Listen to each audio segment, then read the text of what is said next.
สบายดีเนาะมื้อนี้ก็มาสืบต่อบทเรียนเนาะเมื่อเวลาเราลงโปรแกรมแล้วเราเอาเครื่องมือพื้นฐานออกการเปิด extension ต่างๆแล้วเนาะบัดนี้จะมาสอนวิธีการเชื่อมต่อข้อมูลโฟลเดอร์เนาะและการตั้งโปรเจกต์เนาะก็เริ่มขั้นตอนกันเลยเนาะการเชื่อมต่อข้อมูลของโฟลเดอร์นี้แม่นเพื่อให้เราไปเลือกหาโฟลเดอร์ที่เรากำลังจะเฮ็ดเวียกอยู่หั่นเนาะเพื่อให้มีการเข้าถึงข้อมูลนั่นเนาะการเชื่อมต่อให้เราคลิกเข้าไปที่ Catalog นี้เนาะมันจะออกมาทางหน้าตานี้เนาะแล้วก็ปักมันไว้เนาะบ่ให้มันลึกลงให้เราคลิกใส่ไอคอนตัวนี้เนาะมันจะเขียนใส่ว่า Connect to Folder เนาะเขียนใส่ไว้ Folder ให้เราเลือกโฟลเดอร์ที่จะ Connect เนาะคือตัวอย่างเราสิเลือกโฟลเดอร์ Connect 2D ก็ได้เนาะมันจะอยู่ในหันเบิดนี่มันจะอยู่ในโฟลเดอร์ Connect ตัวนี้แล้วหลังจากนั้นหรือว่าเราจะเลือกโฟลเดอร์ใดโฟลเดอร์นึงที่ Connect คือตัวอย่างมันมีโฟลเดอร์ที่มีเวียกแล้วเนาะเอาไป Connect โฟลเดอร์เวียกนั่นเลยเพื่อเป็นการเข้าถึงข้อมูลได้ง่ายเนาะการ Connect โฟลเดอร์นี้ตัวอย่างข้าพเจ้ามี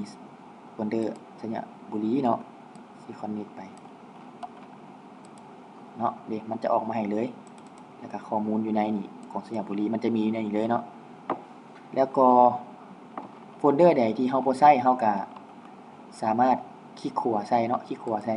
แล้วก็ disconnect folder ออกได้เนาะก็ถือว่าจบเพียงเท่านี้การ connect folder เมื่อเวลาเราสิสร้างข้อมูลเซฟไฟล์หรือซื้อแต้มอันใดอันหนึ่งเนาะสำคัญที่สุดแม่นให้เราตั้ง projection ก่อนเนาะวิธีการตั้ง projection ละแม่นเข้าไปที่ property แล้วเข้ามาที่ connect system นี้ connect system นี้เนาะแล้วเข้าไปเลือกที่ projected นี่เนาะ connect system แล้วเลือกที่ UTM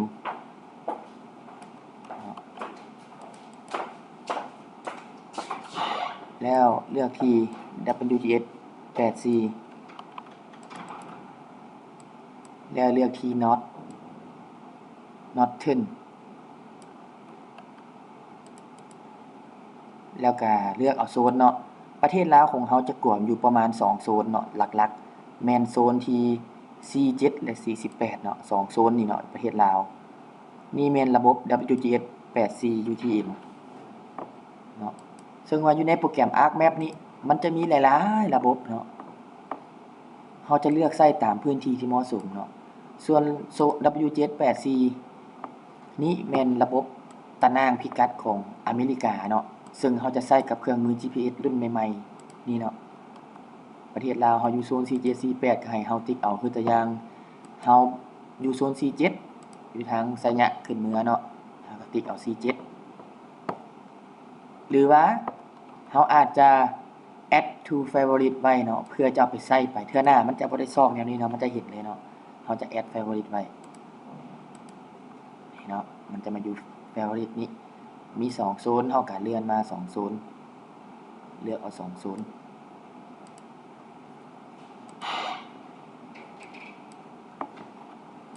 นี่เนาะมาดู favorite นี้แล้วก็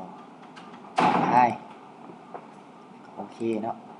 ข้าพเจ้าเลือกโซน48 47เนาะทางเหนือแอปพลายแล้วก็โอเคก็ถือว่าสำเร็จเนาะเกี่ยวกับการเชื่อมต่อโฟลเดอร์กับการตั้งโปรเจกต์เนาะเมื่อเวลาเขาตั้งแล้วเขาจะสังเกตเบิ่งว่ามันจะมีค่าพิกัดเป็นแมทเนาะหัวหน่วยก่อนเฮาบ่ตั้งหันมันจะเขียนใส่ว่า unknown แปลว่ามันบ่ฮู้เนาะขอขอบใจเนาะสำหรับวิดีโอ